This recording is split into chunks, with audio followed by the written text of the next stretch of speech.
Paradoxical Sajid পর্ব এক। লেখক আরিফ আজাদ। একজন অবিশ্বাসীর বিশ্বাস। আমি রুমে ঢুকেই দেখি সাজিদ কম্পিউটারের সামনে উবু হয়ে বসে আছে। খটাখট কি যেন টাইপ করছে হয়তো। আমি জগ থেকে পানি ঢালতে লাগলাম। প্রচণ্ড রকম তৃষ্ণায় বুক ফেটে যাবার জোগাড়। সাজিদ কম্পিউটার থেকে দৃষ্টি সরিয়ে আমার দিকে তাকিয়ে বলল, কি রে, কিছু হইল? আমি হতাশ গলায় বললাম, না। তার মানে তোকে 1 বছর ড্রপ দিতেই হবে? সাজিদ জিজ্ঞেস করল।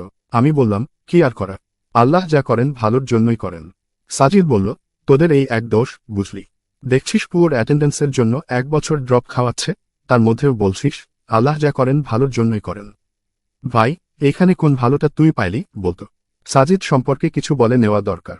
আমি আর সাজিদ রুমমেট। সে ঢাকা বিশ্ববিদ্যালয়ে মাইক্রোবায়োলজিতে পড়ে। প্রথম জীবনে খুব ধার্মিক ছিল, নামাজ কালাম করত। বিশ্ববিদ্যালয়ে এসে কিভাবে যেন এগনোস্টিক হয়ে পড়ে।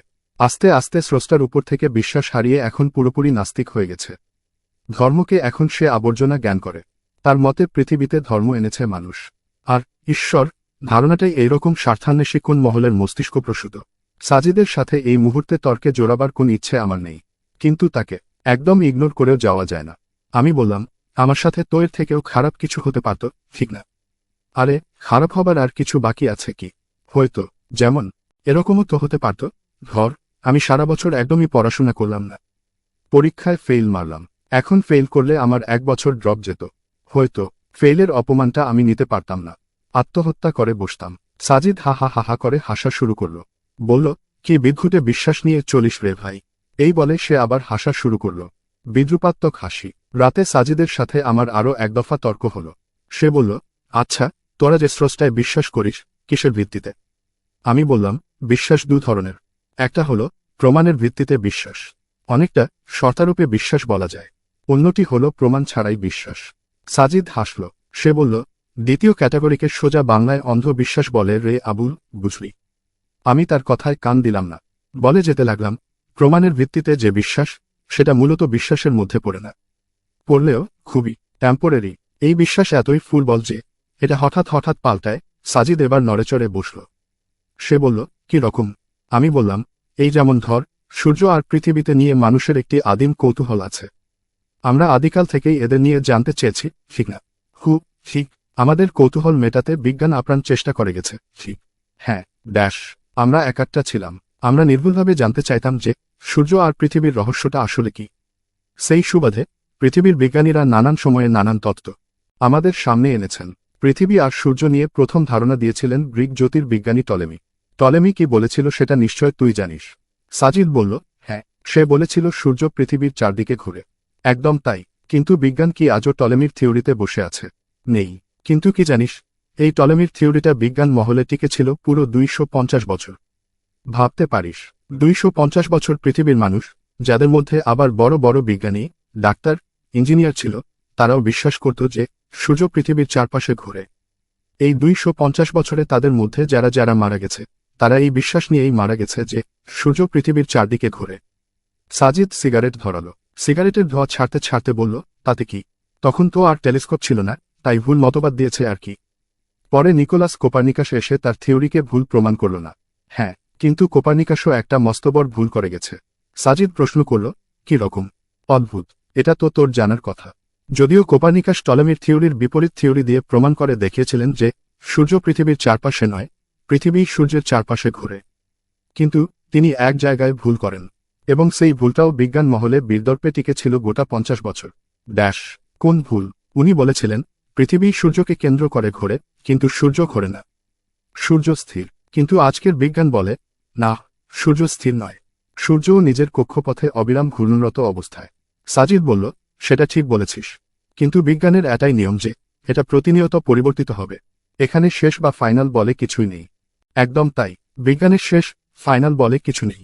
একটা বৈজ্ঞানিক থিওরি 2 সেকেন্ডও টেকে না, আবার আরেকটা 200 বছরও টিকে যায়। তাই প্রমাণ বা দলিল দিয়ে যা বিশ্বাস করা হয় তাকে আমরা বিশ্বাস বলি না। এটাকে আমরা বড়জোর চুক্তি বলতে পারি। চুক্তিটা এরকম, তোমায় ততক্ষণ বিশ্বাস করব যতক্ষণ তোমার চেয়ে অথেন্টিক কিছু আমাদের সামনে না আসছে। সাজিদ আবার নড়েচড়ে বসল। সে কিছুটা একমত হয়েছে বলে মনে হচ্ছে। আমি বললাম, ধর্ম বা সৃষ্টিকর্তার ধারণা, অস্তিত্ব হচ্ছে ঠিক এর বিপরীত। দেখ, বিশ্বাস আর অবিশ্বাসের মধ্যকার এই গৌরব পার্থক্য আছে বলেই আমাদের ধর্মগ্রন্থের শুরুতেই বিশ্বাসের কথা বলা আছে। বলা আছে, এটা তাদের জন্য যারা বিশ্বাস করে, সূরা বাকারা ০২। যদি বিজ্ঞানের শেষ বা ফাইনাল কিছু থাকত, তাহলে হয়তো ধর্মগ্রন্থের শুরুতে বিশ্বাসের বদলে বিজ্ঞানের কথাই বলা হতো। হয়তো বলা হতো, এটা তাদের জন্যই যারা বিজ্ঞানমনস্ক। কিন্তু যে বিজ্ঞান সদা পরিবর্তনশীল, যে বিজ্ঞানের নিজের উপর নিজেরই বিশ্বাস নেই, তাকে কিভাবে অন্যরা বিশ্বাস করবে? সাজিদ বলল, কিন্তু যাকে দেখি না, যার পক্ষে কোন প্রমাণ নেই, তাকে কি করে আমরা বিশ্বাস করতে পারি? সৃষ্টিকর্তার পক্ষে অনেক প্রমাণ আছে, কিন্তু সেটা বিজ্ঞান পুরোপুরি দিতে পারে না। এটা বিজ্ঞানের সীমাবদ্ধতা, সৃষ্টিকর্তার নয়। বিজ্ঞান অনেক কিছুরই উত্তর দিতে পারে না।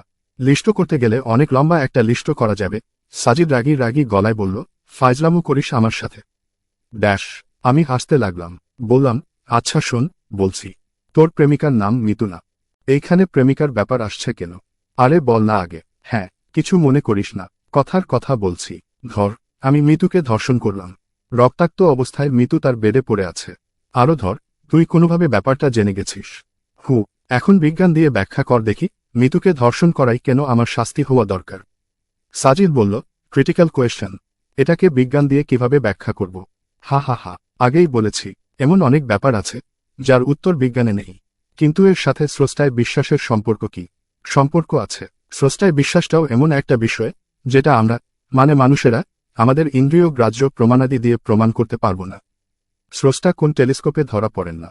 উনাকে অনুবীক্ষণ যন্ত্র দিয়েও খুঁজে বের করা যায় না। উনাকে জাস্ট বিশ্বাস করে নিতে হয়। সাজিদ এবার ১৮০ ডিগ্রি এঙ্গেলে বেঁকে বসল। সে বলল, ধুর, কি সব বাল ছাল বুঝালি, যা দেখি না তাকে বিশ্বাস করে নেব। আমি বললাম, হ্যাঁ, পৃথিবীতে অবিশ্বাসী বলে কেউই নেই। সবাই বিশ্বাসী। সবাই এমন কিছু না কিছুতে ঠিক বিশ্বাস করে, যা তারা আদৌ দেখেনি বা দেখার কোন সুযোগও নেই। কিন্তু এটা নিয়ে তারা প্রশ্ন তুলে না। তারা নির্বিঘ্নে তাতে বিশ্বাস করে যায়। তুইও সেরকম। সাজিদ বলল, আমি? পাগল হয়েছিস? আমি না দেখে কোন কিছুতেই বিশ্বাস করি না, করবও না। তুই করিস। এবং এটা নিয়ে তোর মধ্যে কোনোদিন কোন প্রশ্ন জাগেনি। এবং আজকে এই আলোচনা না করলে হয়তো জাগতও না। সে আমার দিকে তাকিয়ে রইল। বললাম, জানতে চাস? আবার বলছি, কিছু মনে করিস না। যুক্তির খাতিরে বলছি। বল।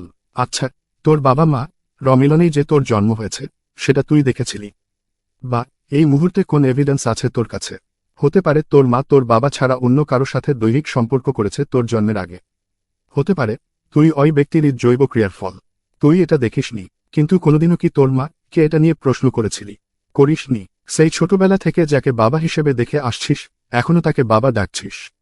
যাকে ভাই হিসেবে জেনে আসছিস, তাকে ভাই। বোনকে বোন। তুই না দেখেই এসবে বিশ্বাস করিস না। কোনোদিন জানতে চেয়েছিস তুই এখন যাকে বাবা ডাকছিস, তুই আসলেই তার ঔরসজাত কিনা? জানতে চাসনি, বিশ্বাস করে গেছিস, এখনো করছিস, ভবিষ্যতেও করবি। স্রষ্টার অস্তিত্বে বিশ্বাসটাও ঠিক এমনই রে। এটাকে প্রশ্ন করা যায় না, সন্দেহ করা যায় না। এটাকে হৃদয়ের গভীরে ধারণ করতে হয়। এটার নামই বিশ্বাস। সাজিদ উঠে বাইরে চলে গেল। ভাবলাম, সে আমার কথায় কষ্ট পেয়েছে হয়তো। পরের দিন ভোরে আমি যখন ফজরের নামাজের জন্য অজু করতে যাব, দেখলাম আমার পাশে সাজিদ এসে দাঁড়িয়েছে। আমি তার মুখের দিকে তাকালাম। সে আমার চাহনির প্রশ্নটা বুঝতে পেরেছে। সে বলল, নামাজ পড়তে উঠেছি।